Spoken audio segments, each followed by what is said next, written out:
So there was a text message from someone saying they were behind a car. Their friend was kidnapped from a Chick-fil-A in Palm Coast, and they were on the interstate behind the car. Everything on your phone is telling me that you made a phone call to 911. I didn't talk. Because you did something stupid.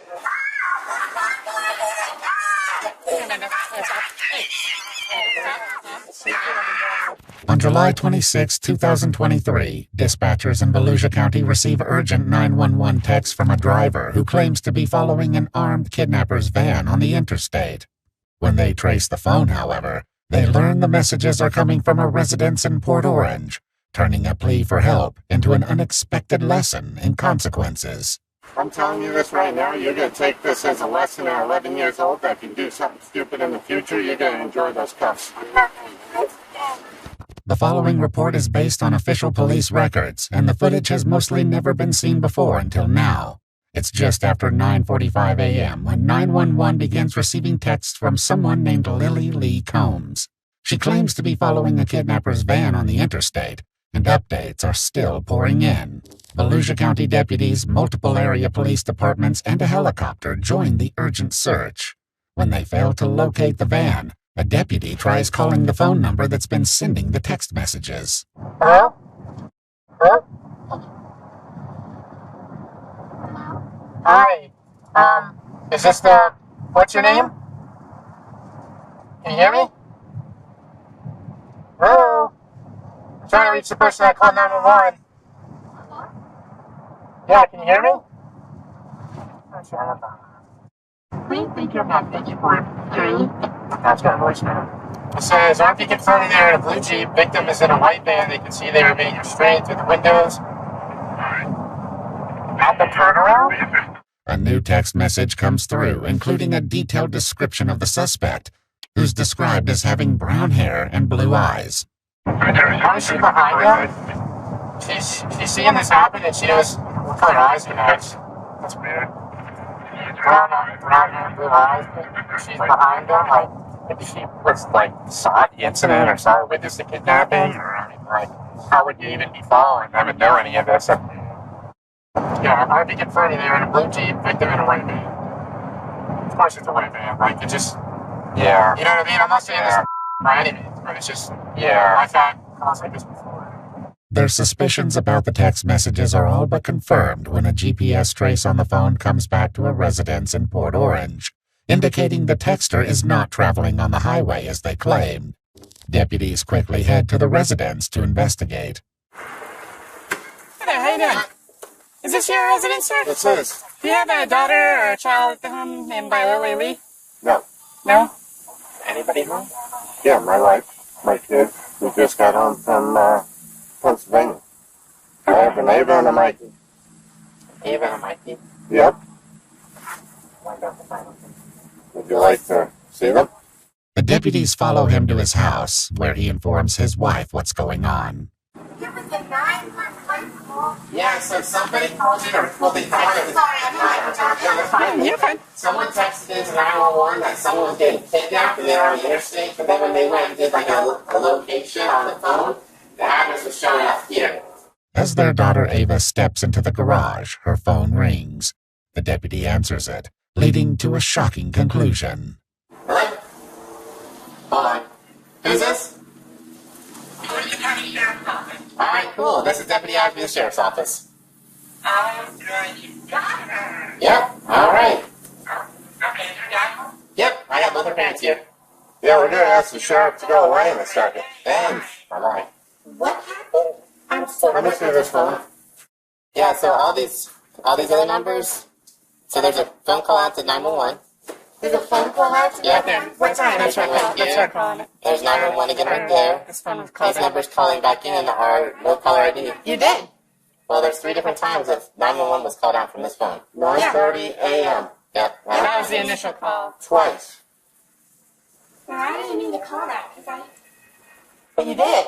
Reports show that the number belonging to Ava dialed 911 at 9:30. When asked where the emergency is, a female identified as possibly a juvenile responded, "I'm sorry I dialed the wrong number." The same phone number would later begin texting 911 to report the kidnapping. I'm just so confused. I'm sorry. When did you guys got a message about an interstate? So there was a text message from someone saying they were behind a car. Could I call this It back? was kidnapped. Their friend was kidnapped from a Chick-fil-A on Palm Coast, and they were on the interstate behind the car. What time is this? This is this is today. This We got home at 2:30 in the morning. Okay. So we were here the whole time since 2:30. We were on the interstate coming in from Everything's showing that Pennsylvania. Right. you called that. We showed up here like 2:10, 2:15. Okay. And we went to bed. But these 911 calls. But this morning, you were calling 911? You were. Don't look surprised. You did. You Did did you? it on your phone. Did they say anything to you? No one said anything to you? Did you say, Ava, you have to explain what happened here. Something's going on. What did you know? What do you know? Mikey, go inside. Ava, get your shoes on. Come out here. You're not in trouble. I just want to know what happened. I need to know and understand because this is like weird. Because we got to make sure that there's not somebody that's being kidnapped on the interstate. We're trying to find them. And Open your mouth if you said something on the phone. I didn't say anything. Everything on your phone is telling me that you made a phone call to 911. I didn't talk. While one deputy heads to her cruiser, she greets officers from the Port Orange Police Department, who have just arrived at the scene. Hey guys, how's it going? I just trying to make it sound like damn phone. Where's- notes in it? I got. Yeah, we're trying to figure it out. We're with the parents and the daughter, and I guess the daughter did have. We pulled up the call log, and she did call 911. So it's a whole armed kidnapping thing and all that stuff is bogus, or? There was no text evidence when we looked through it, so I don't know if she deleted it real quick or if it's like through an app. Yeah, it seems it's probably just this one thing. She's like 10 years old. So, Wow. yeah. While Ava's parents demand an explanation, deputies prepare to Mirandize the 11-year-old, who has yet to fully grasp the gravity of the situation. You just lied to the police and mommy and daddy. You just lied to everybody. You have to show us your stupidity. Tell them what you just said to us. Open your mouth. I'm telling you, open your mouth. She's going to read you something, and then we're going to ask you some questions. What's your name? Ava? How old are you, Ava? All right, Miss Ava, you have the right to remain silent. Anything you say can be used against you in court. You have the right to talk to a lawyer for advice before we ask you any questions and to have the lawyer present during any questioning. If you cannot afford a lawyer, one will be appointed for you before my questioning if you wish. We're reading her rights.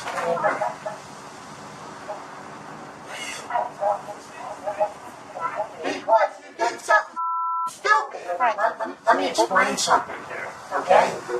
You can cry about this. What you've done here is a felony, okay? It's a felony crime, and you probably had 20 law enforcement officers at least, a helicopter, and all running with lights and siren on high speed to try to apprehend or try to stop a serious forcible felony from happening. Do you know what happens if one of those officers crashes and gets killed on the way to responding to something that you did as a joke? So you better take this serious. Under pressure from both her father and the deputy, Ava offers an excuse for her actions, which doesn't sit well with the deputy. Ava, you need to tell the exact truth. I don't want a story. I don't care what it is. I want the exact truth. You can't make this go away by being quiet. The only thing that's going to happen to you is you're going to end up in a pair of handcuffs going to our juvenile facility. I'm not going to mince any words with you. That's a very distinct possibility of what can happen here today. Don't look at your mother. She didn't have any part in this. This was all you. Yesterday, I beat my brother. Since you were it's maybe talking about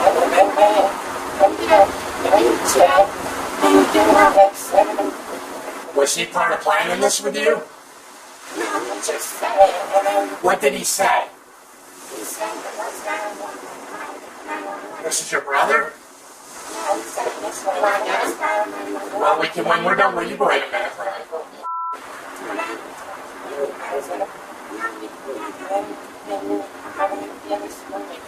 So you're trying to blame this on your brother?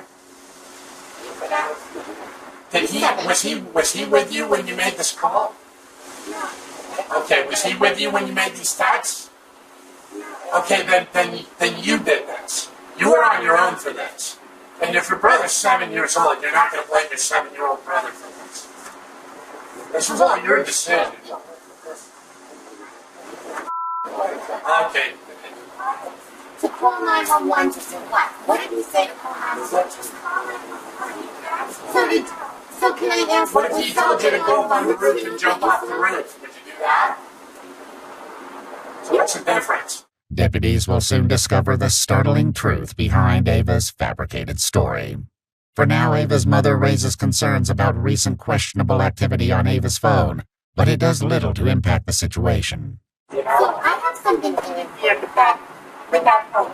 When we first got that, the phone kept ringing non-stop, ringing in to me. And I was picking it up, and there was like people talking, and like I'm like hello, and like non-stop, like every 4 seconds there was a call coming in with random numbers, and I didn't know that. And I was saying block contact. Like as soon as the trick got that phone number. Oh, that has nothing to do with what went on today. Questions about her intentions lead to a harsh reality check from the deputy, who forces Ava to consider the possible consequences of the false report. What were you planning on happening out of this?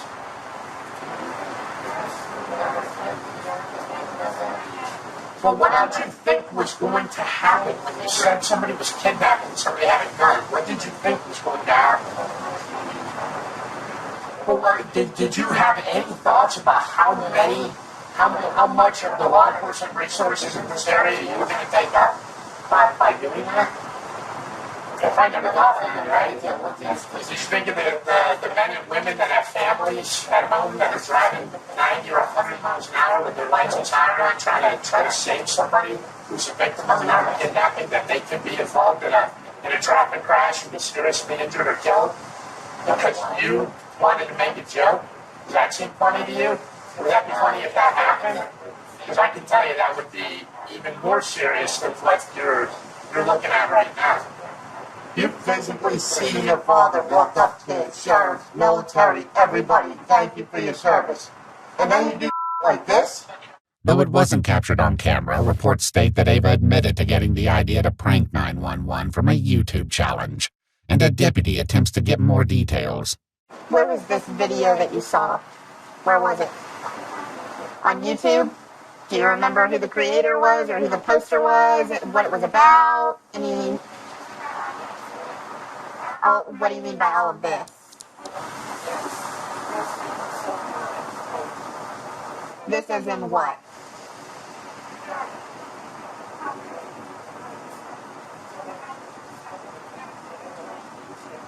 So it was a video about the Palm Coast Chick-fil-A. That's it. That's all the video was about?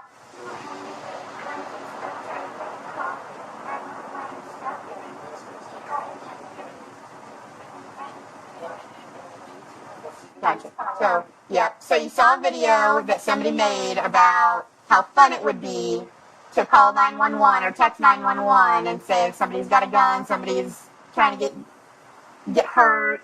You got to be fun to recreate that. Is that what you're telling me? Okay. However, Ava is about to realize an apology won't be enough to escape the consequences. Meanwhile, one deputy reveals that he was able to reach Ava by phone just before their arrival and got a less than friendly response from the young girl. My sentiments, she lied to the dispatcher or the call taker or text, and then when I caught her up, she told me to F myself and stop responding. Caught her up? I got her caught up. Like, hey, you know what's up? The jig's up. That's when she started giving me more text. Based on Ava's statements, deputies decide there's enough probable cause to arrest Ava and prepare to take the 11-year-old into custody.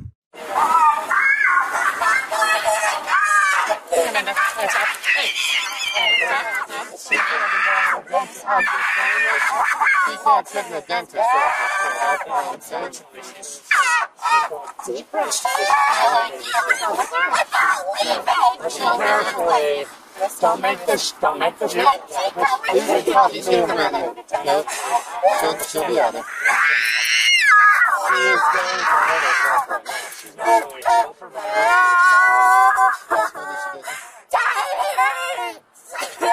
So stop, listen to me. What's your 𝘰𝘰𝘍𝑺? Stop struggling, okay? They're not going to hurt you. Yeah, they're not going to hurt you. Listen carefully what's going to happen here. No one's going to hurt you. You're going to sit in the car for now, okay? If you go somewhere, what it's going to involve is taking pictures, taking fingerprints, and then they're going to call your parents to come and get you. So don't make the situation any worse. They'll be up shortly after that. No, you can't go in the car. You can't. It just can't happen. I'm telling you this right now, you're going to take this as a lesson at 11 years old that if you do something stupid in the future, you're going to enjoy those cuffs. Ava is placed into the back of the police car, where her father delivers a few hard truths. I'm just warning you, you're not going to sit for a couple hours. They're going to be bringing you into a building, fingerprinting you, doing all sorts of stupid for your stupid. Your life just changed, kid. We'll do a phone call. Your life just changed. Minutes later, the reality of the situation continues to have an emotional impact on her parents. That's the best punishment for her right now. Such stress that this is the best thing for her because it's done to her and it's done for us. I work my off with you to keep this kid doing stuff normal like we did as kids, and listen to the she does. According to a statement from the Volusia County Sheriff's Office, 11-year-old Ava was charged with making a false police report concerning the use of a firearm in a violent manner, a felony, and misuse of 911, a misdemeanor. After being processed at the Family Resource Center, she was later transferred to the Volusia Regional Juvenile Detention Center in Daytona Beach, Florida, an experience she is unlikely to forget.